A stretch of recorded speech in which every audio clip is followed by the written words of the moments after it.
राज्य में अवैध रेत माफियाओं के खिलाफ सरकार ने सख्त कदम उठाने शुरू कर दिए हैं। सरकार रेत माफियाओं पर लगाम कसने के लिए नई रेती नीति लागू करने की तैयारी में है। इसी दौरान गृह राज्य मंत्री योगेश कदम ने जालना में बोलते हुए चेतावनी दी है कि रेत माफियाओं के हमले बर्दाश्त नहीं किए जाएंगे। नई रेत नीति लागू होने के बाद हमले खुद ही बंद हो जाएंगे। वाळूची हवा आणि गाड्या चालतात असा आरोप आंबडचे तहसीलदार आहेत त्यांनी केला। साहेब काही वैयक्तिक केस वगैरे मला बोलता येणार नाही, ती माहिती माझ्याकडे नाही।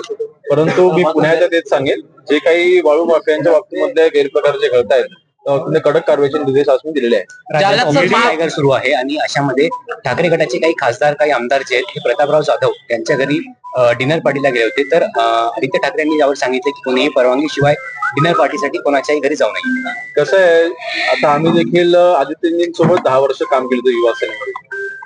त्यांच्या कार्यकर्त्यांना नोकरांसारखी वागणूक देणं, आम्ही कोणासोबत जेवलं पाहिजे, काय जेवलं पाहिजे, काय खाल्लं पाहिजे, कोणाशी बोललं पाहिजे, कोणाचा फोन आला पाहिजे, सगळे कंट्रोल ठेवणं आणि आमच्या पलीकडे तुम्ही कोणाचाही विचार करता कामा नये।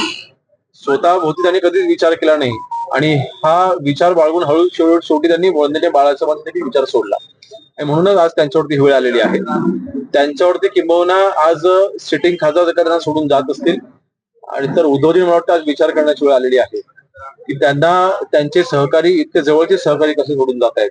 कोकणामधील काल आमचे सहकारी राजन साळवी साहेबांनी देखील काल प्रवेश केला आणि माननीय अर्जुन खोतकर साहेबांनी देखील आपल्या सर्वांना कालच माहिती देखील दिलेली आहे की ऑपरेशन टायगर हे चालू आहेच आणि किंबहुना आम्हाला समोरनं काही लोक अप्रोच देखील होत आहेत की आम्हाला तुमच्या सोबत काम करायचं आहे।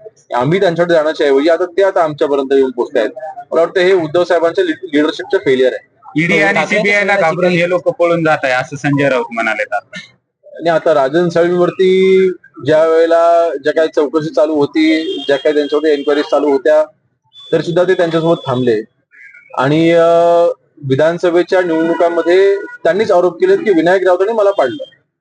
मग त्यांचेच नेते जर त्यांच्या आमदारांना पाडत असतील तर मला वाटतं ईडी आणि ह्यांच्यावर उल्लेख करायचा म्हणून त्यांनी स्वतःच्या पाठीकडे झाकून बघावं आणि त्यांच्या काही उद्धवजींच्या आजूबाजूला असलेल्या काही जे काही चार टाळकी आहेत त्यांच्यामुळे त्यांचा पक्ष फुटत चालला ह्याचा विचार त्यांनी अगोदर केला पाहिजे। एकनाथ शिंदे कोलकाता माणूस असले तो संजय राऊतनं म्हटलं। मला वाटतं शिंदे साहेबांवरती बोलण्याची संजय राऊत लायकी राहिलेली नाही।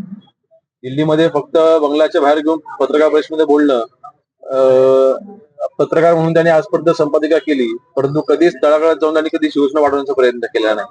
शिंदे साहेब हे अगदी रिक्षावाल्यापासून त्या मुख्यमंत्री पदापर्यंत पोहोचले, स्वतःच्या मेहनतीने पोहोचलेले आहेत।